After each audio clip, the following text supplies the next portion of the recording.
Bon, je pense qu'à la taille et au titre de la vidéo, tu te seras rendu compte qu'elle sort un peu de l'ordinaire. Qu'est-ce qu'il faut pas dire pour éviter le « c'est une vidéo un peu spéciale aujourd'hui ». L'idée est simple, Kev, de cette chaîne-là, nous a contacté Mikozer, ou Mykozer, ou Mikozer, bref, je sais pas comment le prononcer, de celle-ci, pour qu'on fasse un podcast ensemble pour parler des home gym. Si tu sais pas ce que ça veut dire un podcast, c'est simplement qu'on cause ensemble autour d'un sujet, qu'on essaye de donner nos expériences, notre ressenti, parce qu'il s'avère que tous les trois, on a plutôt une histoire personnelle qui est liée à l'entraînement chez soi. On a essayé d'être les plus complets possibles, de ne pas trop se prendre au sérieux et surtout de te proposer un contenu de qualité. Ah, et désolé si on a l'impression que je veux tout le temps couper la parole à tout le monde en permanence, c'est simplement que ça fuse à plein régime dans ma tête, mais je respecte vraiment fondamentalement ces deux personnes.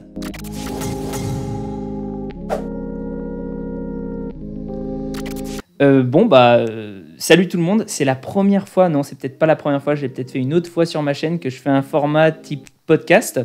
Et justement, aujourd'hui, je le fais pas tout seul. Il y a Nicolas Delporte de la chaîne Mykozer ou Mikozer, à chaque fois je sais pas comment prononcer.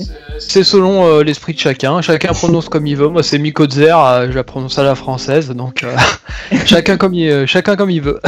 Et surtout c'était quelque chose qui était à l'initiative de Kevin, qui est ici, en fait qui a la chaîne Kev Caliboy.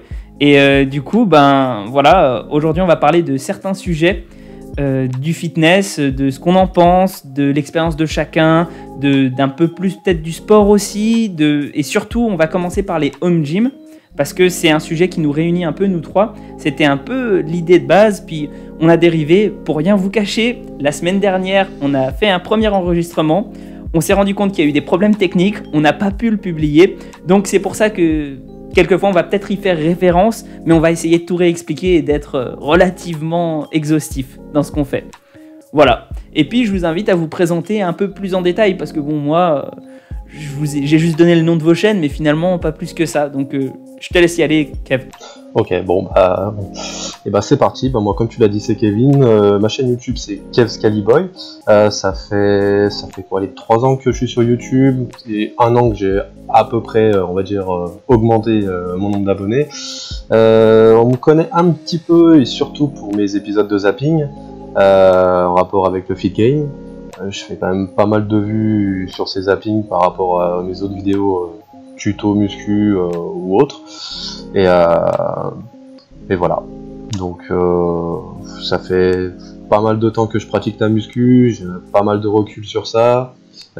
J'ai passé le BPGEPS il y a presque... Non, il y a 10 ans. Il y a 10 ans. Le temps passe très vite. Voilà. Après, je vais pas monopoliser le podcast pendant trop longtemps, donc je laisse la parole à Nico. Salut, comme vous avez dit, moi c'est Mykozer ou Mikozer et ça fait mon vrai nom c'est Nicolas Delporte. Je m'entraîne depuis 1991, donc ça fait 28 ans, donc ça fait quand même un petit paquet d'années. Durant ces 28 ans, j'ai eu l'occasion de réaliser pas mal de choses, toujours de façon naturelle. J'ai toujours été bodybuilder naturel et ce sont les valeurs que je défends. Donc j'ai eu l'occasion d'avoir un long parcours jonché de prise de poids, perte de poids, sèche, reprise de masse. Et j'ai eu aussi mon lot de blessures et tout ça. Enfin, ça fait une longue expérience que je retrace sur ma chaîne depuis maintenant 3 ans. Donc voilà pour l'ensemble du parcours. Ça sera un petit peu long de tout détailler, donc je vais m'arrêter là. Ouais, du coup, c'est déjà un beau parcours, moi je trouve. Et si j'ai besoin de me présenter, parce que peut-être qu'il y a des gens qui vont venir depuis la vidéo de Kev et qui me connaissent pas. Moi, je suis un imposteur par rapport aux deux autres. Non, c'est non, je plaisante, mais ça fait en fait, moi, je m'appelle Gaïs déjà pour commencer, et j'ai commencé la muscu pure il y a 5 ans, mais avant je faisais de la prépa physique pour mon art martial en fait, qui est le kendo. Je fais du sport depuis une 12aine d'années maintenant, enfin j'en fais depuis que je suis tout petit, mais du kendo et en particulier de façon intensive depuis une 12aine d'années. Je suis 4e dan en kendo, j'espère passer mon 5e dan cette année, et surtout en musculation et dans tous les domaines de la prépa physique, je m'intéresse en fait à tout ce qui est études scientifiques, essayer d'expliquer ça quelquefois avec des exemples geeks, d'où le nom de ma chaîne Geek and Fit. Et j'essaye d'apporter, on va dire, pas la vérité, parce que la vérité, c'est difficile de l'atteindre, mais en tout cas, d'apporter des sources, des choses prouvées, histoire de faire avancer tout le monde et de démonter un peu les idées reçues qui sont légion dans un monde où l'industrie prédomine et où les commerciaux sont au taquet. Voilà. Bon bah là Ça, aussi, c'est de l'intro. c'est une bonne introduction. Ouais. Bah, merci, mais vous avez fait mieux que moi, arrêtez. Arrête. Mais et du coup, ce soir, on commence par quoi? On commence par les home gyms, c'est ça? Ouais, c'est ça. Bah ouais, comme Ouais. tu disais, c'est le sujet qui nous réunit un petit peu tous les trois parce que c'est notre point commun. Après, bon, bah, je sais pas qui commence, qui va donner son Kevin. opinion à propos de ça. C'est moi qui commence. Vas-y, Kevin. Moi, personnellement, je suis pratiquement toujours entraîné chez moi en muscu. J'ai commencé la muscu c'est loin, en 2003, 2004, quelque chose comme ça. Donc, j'étais un gamin, quoi. J'avais 13-14 ans au départ. C'était avec, j'avais un haltère, je crois. J'avais un seul haltère. Et j'y arrivais. Bah, j'y suis quand même arrivé un petit peu. Puis au final, 2 haltères, un banc, une barre. Je te file en aiguille, tu t'arrives avec un vrai home gym, quoi. Je sais pas vous ce que vous avez, mais du coup vous allez le dire. Vous allez nous en faire part. L'idée aussi, je pense que ce qui serait intéressant aussi de dire, plus que ce qu'on a, je pense qu'il faudrait qu'on présente évidemment ce qu'on a, ne serait-ce que pour pouvoir dire à peu près où on se situe, mais je pense aussi que ce sera intéressant de dire ce qu'on pense qu'il faut pour avoir un bon home gym. Parce qu'il me semble qu'on en avait parlé la semaine dernière, et ce qu'il faut pour commencer, ce qu'il faudrait peut-être un peu plus tard, combien de budget. Je pense que ça peut être très intéressant parce que les gens qui nous suivent, en tout cas les gens qui me suivent, me posent souvent ces questions-là, et je pense qu'on vous a souvent posé ces questions-là, notamment quand vous avez présenté votre matos, etc. Et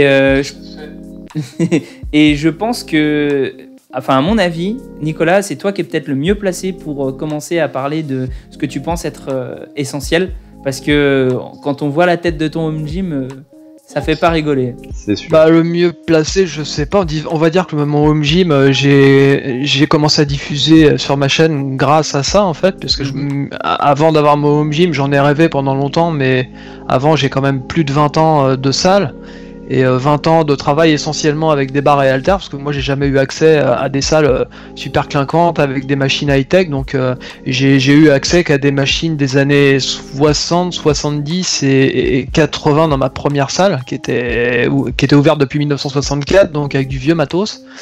Et ensuite, les salles suivantes que j'ai fréquentées, c'est pareil, c'était du petit matériel, des haltères, des bancs, donc j'ai jamais eu la chance de pouvoir m'entraîner sur machine. Le problème, c'est qu'après 20 ans de barres et haltères, j'avais de moins en moins de sensations, j'avais l'impression d'en avoir fait le tour, j'avais l'impression de m'exposer de plus en plus à la blessure.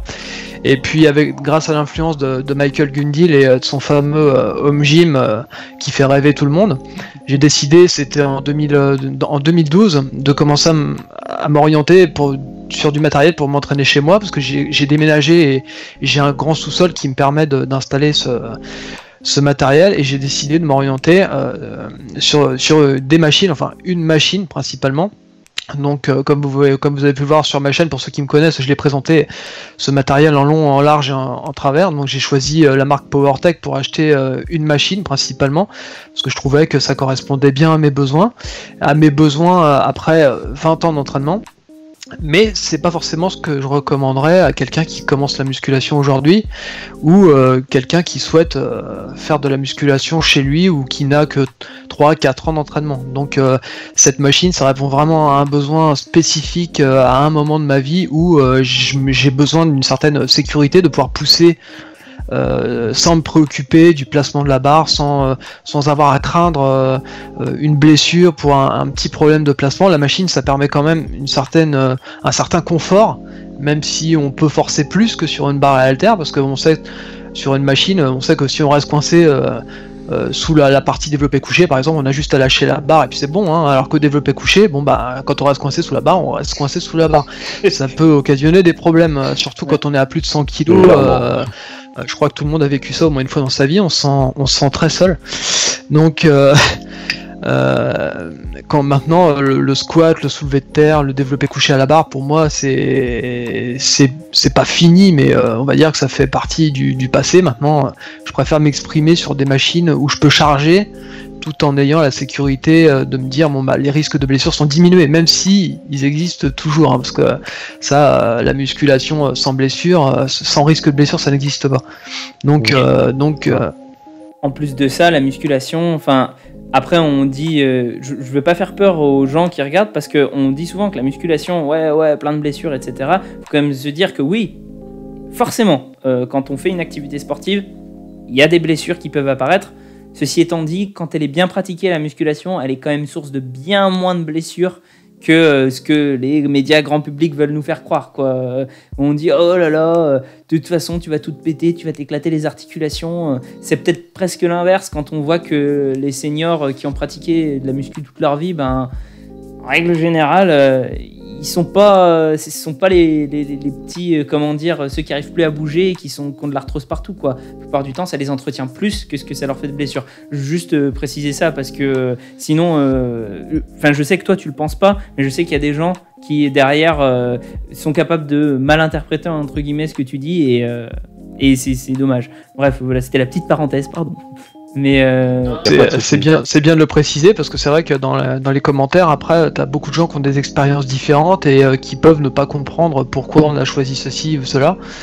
Moi ça répond à un besoin, j'aime m'entraîner à fond. Je sais que par exemple faire du squat à fond quand t'as pas de partenaire c'est très difficile, c'est très risqué. Moi je suis déjà resté coincé sous des barres très lourdes, obligé de laisser tomber la barre en arrière.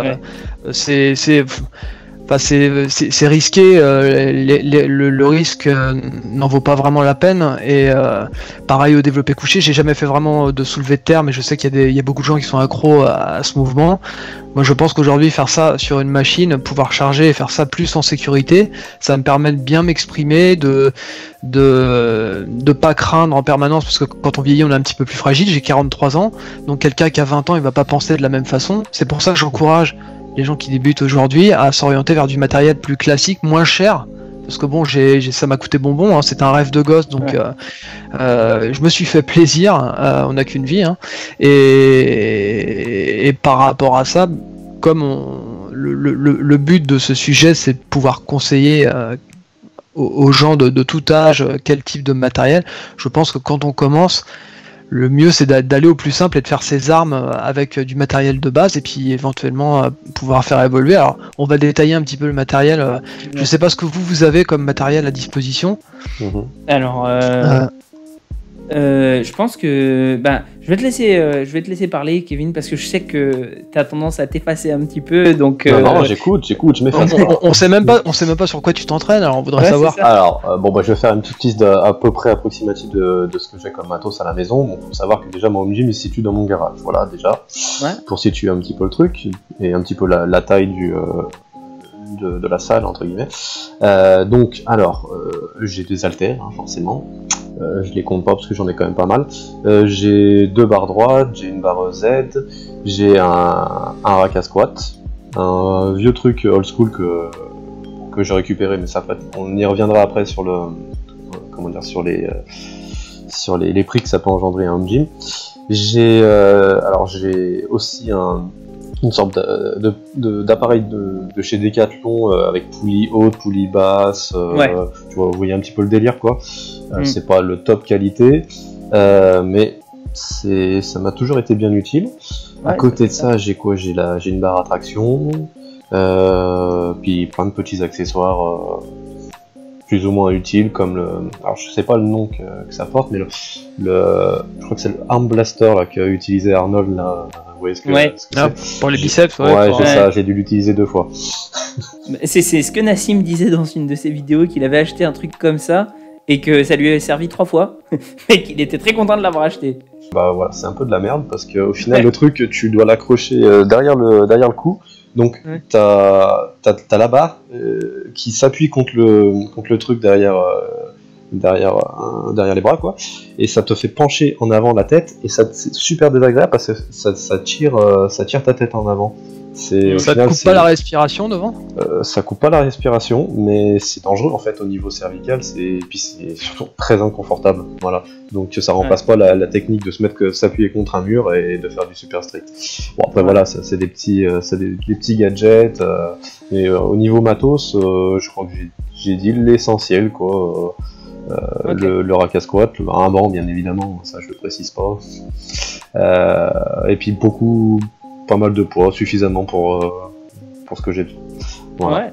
Voilà pour le détail de mon matos. Ben, du coup, je vais enchaîner sur ce que moi j'ai, et c'est pas trop différent de ce que vous avez. Là, en fait, je vais expliquer tout comment j'ai commencé, et je vais donner au fur et à mesure les conseils que je donne aux personnes qui me demandent comment faire un home gym, parce que je pense que c'est un peu lié. J'ai construit mon home gym en fait comme j'aurais voulu qu'on me dise qu'il fallait faire. J'ai fait quelques erreurs, donc au moins ça va me permettre de les corriger, ou en tout cas d'éviter aux gens de les faire. Donc moi j'ai commencé en fait en me disant bon bah voilà, il me faut des poids parce que j'ai pas envie de payer un abonnement à la salle, sachant que je vais payer un abonnement à la salle sur un long temps, et en définitive bah, ça va me revenir plus cher de faire ça. Et il me restait un petit peu d'argent en fait, parce que j'avais fait un voyage au Japon de 5 mois, et il me restait un petit peu d'argent de ce voyage-là. J'avais économisé pour y aller 10 000 €, et il devait m'en rester 500. Même pas. Et je me suis dit à mon retour en France, bon bah je me mets à fond dans la muscu, donc autant vraiment, comment dire, investir cet argent-là, au moins ce sera quelque chose de fait. Donc ce que j'ai fait pour minimiser au maximum les coûts, c'est que je me suis fabriqué mon propre banc, avec des trucs que j'ai eu à Leroy Merlin, des poutres, des machins en bois et tout.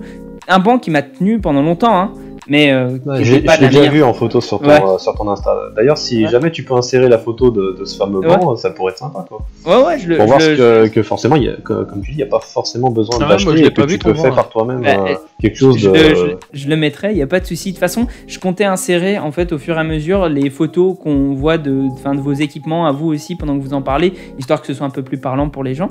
Et du coup, ouais, j'ai fabriqué ce banc-là, et je me suis pris une paire, une barre droite à Decathlon, et une paire d'haltères, mais on peut changer quoi. C'est-à-dire c'est pas plein d'haltères différentes, mais vraiment une paire. C'est un bloc. Voilà, pas un bloc. C'est pas c'est simplement des petites barres quoi. C'est juste que tu peux charger les poids quoi. Du coup, voilà, c'est ça. Truc tout con, vraiment. Mais ça m'a coûté, du coup, avec plus de 200 kilos de poids, on va dire. Ça, plus j'avais une barre Z aussi, dont je me suis jamais servi, la barre Z. Mais vraiment, c'est le pire investissement que j'ai fait. Et j'ai pris ces barres-là ces petites barres-là, ce poids-là, ça m'a coûté environ 300 € sur un site allemand. D'ailleurs, je recommande les sites allemands parce que ils coûtent beaucoup moins cher que ce que tu peux trouver en France. Vraiment. C'est le jour et la nuit, quoi. Les frais de port sont élevés, mais ça reste quand même moins cher. Ouais, ça reste quand même moins cher. C'est ça, c'est exactement ça. Et je recommande aussi de prendre des haltères, comme j'ai fait. Alors, c'est vrai que c'est un peu chiant à changer des fois entre les séries. Tu veux faire des drop sets, c'est pas pratique, si tu veux, voilà. Mais, ceci étant dit, pourquoi je recommande les haltères? Parce que tu parlais justement de la barre où tu restes coincé en dessous au développé couché. Et au moins, faire un développé haltère, ça te permet de travailler tes pecs de façon, si tu as la technique, assez conséquente. Moi, j'ai jamais eu de mal à monter, même pourtant, je fais 72 kilos, quelque chose comme ça, à monter 45 kilos de chaque bras, quoi. Alors, là, je parle pas du fait de faire des perfs incroyables, ma forme n'était pas parfaite du tout. D'ailleurs, j'ai baissé les poids et tout au fur et à mesure, mais les monter jusqu'à faire ma première répétition, j'ai jamais eu aucun souci. Donc, je pense que c'est largement faisable avec une bonne technique et avec suffisamment d'entraînement. D'ailleurs, faut pas commencer par les charges à 40, hein, sinon... quand tu fais mon poids, après, c'est encore différent, c'était un strongman, mais bon, je pense pas qu'un strongman se fasse un petit home gym comme moi. Et je pense que, ouais, vraiment, les haltères, c'est un bon truc. La barre droite, je pense que personne va contester, c'est indiscutable qu'il y en a besoin. J'ai pris une barre à Decathlon. Bon, bah là, maintenant, je me suis repris une meilleure barre, une barre olympique avec, voilà. Le seul truc que je pourrais conseiller, c'est que si vous comptez vraiment faire de la musculation à long terme, investissez direct sur des trucs olympiques. Tous les poids olympiques, parce que vous vous rendrez compte qu'en définitive, le matos est de meilleure qualité en olympique qu'en standard. Et après, vous allez vous retrouver à redevoir racheter des poids parce que vous avez tout acheté en standard et vous êtes baisé, quoi, en définitive. Donc, c'est peut-être un bon truc.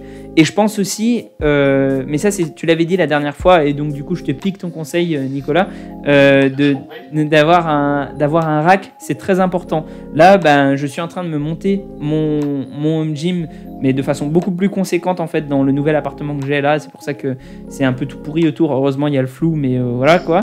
L'idée, c'est que je vais avoir un vrai rack avec plein de trucs, une machine qui m'a coûté bonbon, mais bon, c'est aussi, j'aimerais bien faire du personal training à la maison, donc l'un dans l'autre, si t'as pas un matos qui coûte un petit peu cher et qui peut te permettre de faire un petit peu des trucs, c'est compliqué. Bref, tout ça pour dire que je pense que c'est important d'avoir un rack, important d'avoir quelque chose de solide pour tenir sa barre. J'ai eu des trucs coulés dans du ciment, enfin c'est tombé, alors dans ma cave ça tombait, c'était pas grave, mais là c'est tombé même là, ça m'a pourri mon canapé, enfin bon bref, voilà quoi, chercher stabilité dans le rack et chercher versatilité, pouvoir faire plein de trucs avec le moins d'équipement possible, donc barre, halter, et je dirais aussi qu'il se rajoute à ça une barre de traction si on peut, si c'est pas fixé sur le rack, et des élastiques, parce que des élastiques, c'est magique. Voilà, les élastiques c'est fantastique. Ça permet plus sérieusement, ça permet en fait d'avoir une résistance différente en fait. Comme plus on l'étire, plus il oppose de résistance. Forcément, avec la gravité sur certains exercices, ça peut, disons par exemple pour les exercices type développé couché pour les pecs, on n'a aucun exercice en fait possible qui maximise la contraction si dans un home gym, si on n'a pas une machine ou des élastiques. Voilà. Ouais, c'est complet ce que tu viens de dire. Si je puis me permettre, je vais donner quelques petites infos complémentaires par rapport aux haltères et aux barres. Ouais. Par exemple, les haltères, tu parles de diamètre 50 mm, c'est-à-dire diamètre olympique. Ouais. Moi, mon souci, c'est que les haltères en olympique, elles sont très grandes, elles sont très larges. Ouais. Et ça peut être encombrant. Et surtout que l'haltère, il me semble que ça coûte 90 €. Ouais. J'avais vu les prix, c'est vraiment des prix prohibitifs. Ouais. Enfin, c'est beaucoup moins confortable que les petites haltères en 28 mm, je sais plus ce que c'est le diamètre standard. C'est beaucoup plus petit, souvent ça a un bon grip.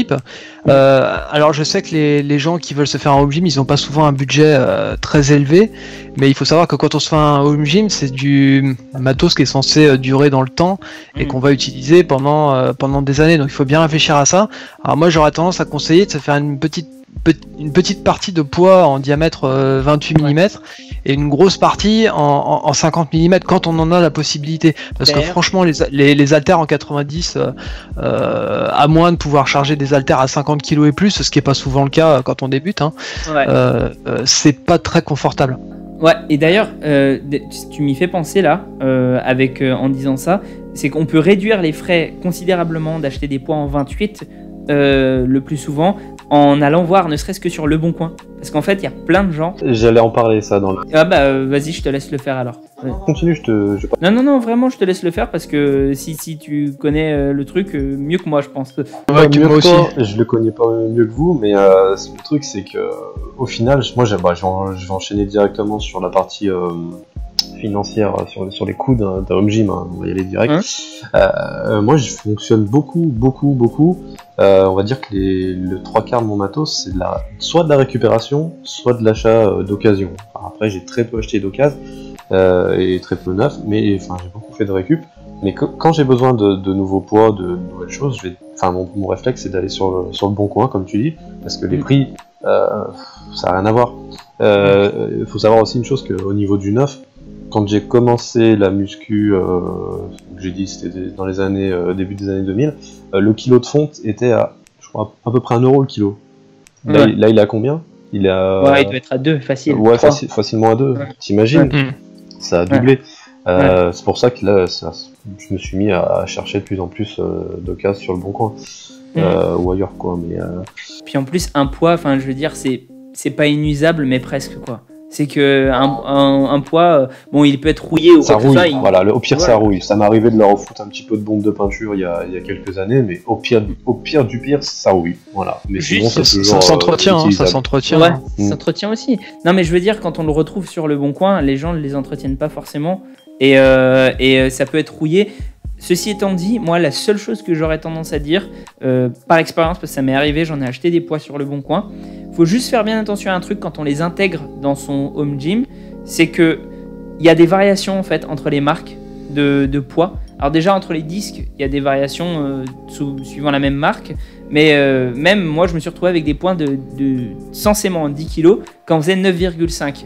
Alors tu dis ouais c'est pas grand chose tu vois comme variation, mais en fait si, parce que je me suis retrouvé à me dire putain mais de ce côté là quand même j'ai l'impression que je penche vachement quoi. Et parce que t'en ajoutes 2 d'un côté, puis t'en ajoutes 2 de l'autre, enfin 2 d'une autre marque de l'autre, c'est marqué 10-10, tu t'en fous quoi, tu vois, t'y penses pas, et là tu fais ah ouais, et juste ne serait-ce que le savoir, le marquer sur tes poids, le poids réel, en le pesant sur ta balance, bah ça te prend quoi, 10 minutes quand tu les achètes, mais au moins t'es sûr quoi, et t'as pas de mauvaise surprise. Je pense que c'est vraiment important. Après, c'est. Non, mais tu fais bien de le souligner. Je suis d'accord. Tu fais bien de le souligner. Parce que c'est Il vrai faut que, faire attention quand on commande les poids au diamètre. Par exemple, moi j'ai eu une expérience, je voulais commander des petits poids de 250 et 500 grammes Ouais. en 20 mm parce que j'ai des petits haltères conventionnels. Ouais. Et en fait, j'ai reçu les poids. Alors, j'en avais reçu en 50 mm, ça rentrait parfaitement. Par contre, les 20 mm, il manquait un tout petit peu et ça rentrait pas sur l'haltère. Oui. Et j'étais dégoûté. Oui. Donc il y a quelques différences. Il faut faire bien attention à ça au moment de l'achat. Et on a aussi parlé des haltères automatiques, ces haltères qui sont préchargés, qui vont souvent jusqu'à 25 kg, qu'on doit attraper, régler les poids et attraper. Je trouve que c'est pas du tout confortable parce que quand on arrive à prendre les 25 kg, l'haltère elle est très large. Il est très large, c'est masculin. Oui. C'est enfin. Attention à l'orthographe et à la grammaire. Gaïs est là pour surveiller. Lui, il est vraiment un cheval là-dessus. Super important. Non, Depuis tout à l'heure, on se retient pour pas nous reprendre. Hein. Tu vois, j'en étais sûr. On a eu chaud. C'est pour ça que j'ai préféré acheter des haltères, plusieurs haltères, plutôt que d'en acheter un avec plusieurs poids dessus, parce que je trouvais quand même que c'est beaucoup plus confortable d'attraper des poids de 6 kg, de 8 kg sans avoir à faire de réglage. Alors évidemment, c'est plus cher. Il faut faire attention à l'achat de la barre aussi, parce que quand on veut acheter une barre qu'on met pas cher dedans, il y a un problème toujours de diamètre aussi au niveau de la prise. Il y a des barres qui sont plus épaisses que d'autres, et en général, quand la barre elle est un petit peu plus épaisse, c'est beaucoup plus agréable au niveau de la prise. Ah oui, carrément. Elle est plus mieux la paume de la main, on a plus de force, et quand la barre elle est trop fine, tout ce que ça fait mal aux mains. On n'est pas à l'aise, on n'arrive pas à soulever les mêmes charges que d'habitude. Bon bah ça, il suffit de lire la méthode de Lavier 2 pour comprendre pourquoi. Mais plus la prise elle est large, mieux c'est. Donc c'est jamais une prise qui est trop large, hein. Sinon il faut prendre des barres spécifiques. Mais il faut quand même compter neuf, hein, entre 150 et 160 € pour une barre olympique, une bonne barre. Sinon, sur le Bon Coin, on doit certainement réussir à en trouver des beaucoup moins chers, d'occasion, pas abîmés. Hein. Ouais, mais moi j'aurais pas tendance à préconiser de quand même prendre sa barre sur le Bon Coin, parce qu'on sait jamais à quoi elle a servi avant.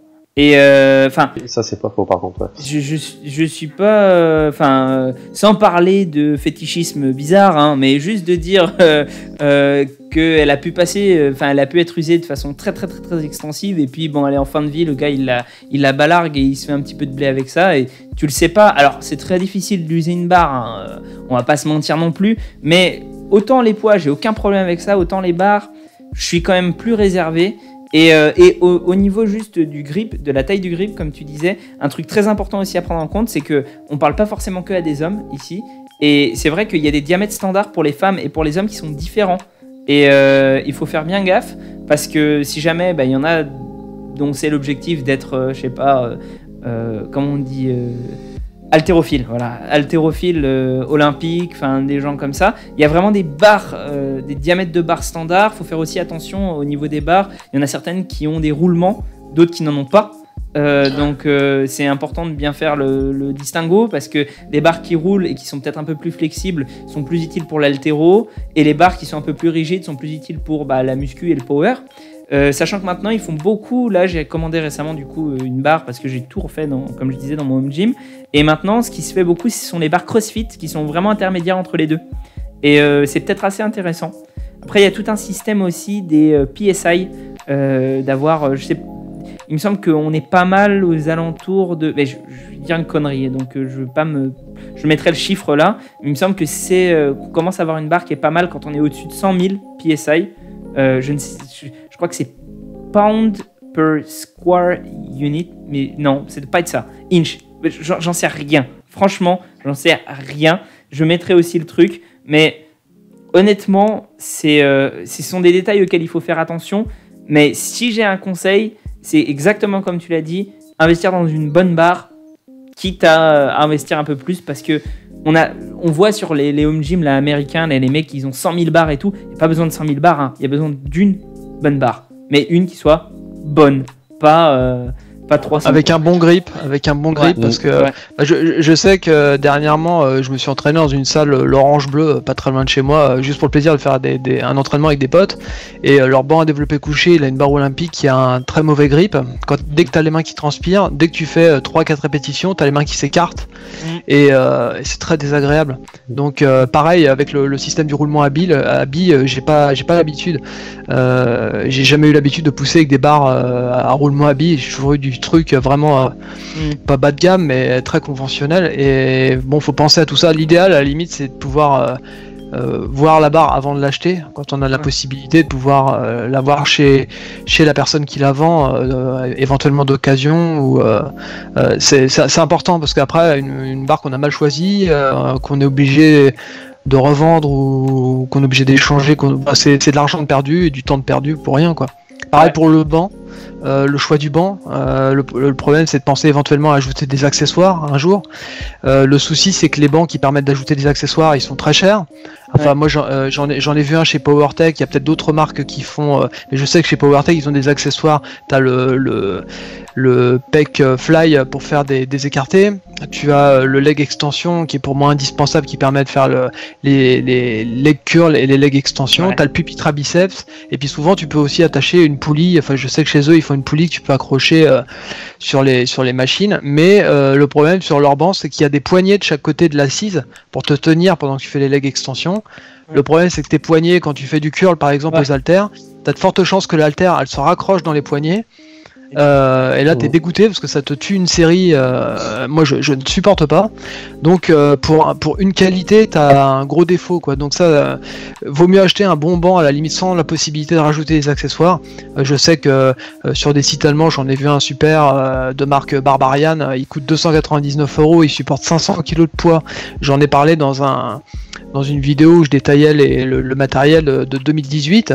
C'est un super banc, il est génial, bon, mais il offre pas la possibilité d'ajouter des accessoires. Par contre, tu peux faire t'as tout un tas de positions pour l'incliner, il est ultra robuste, t'es là-dessus, tu te sens bien, quoi. C'est vraiment important.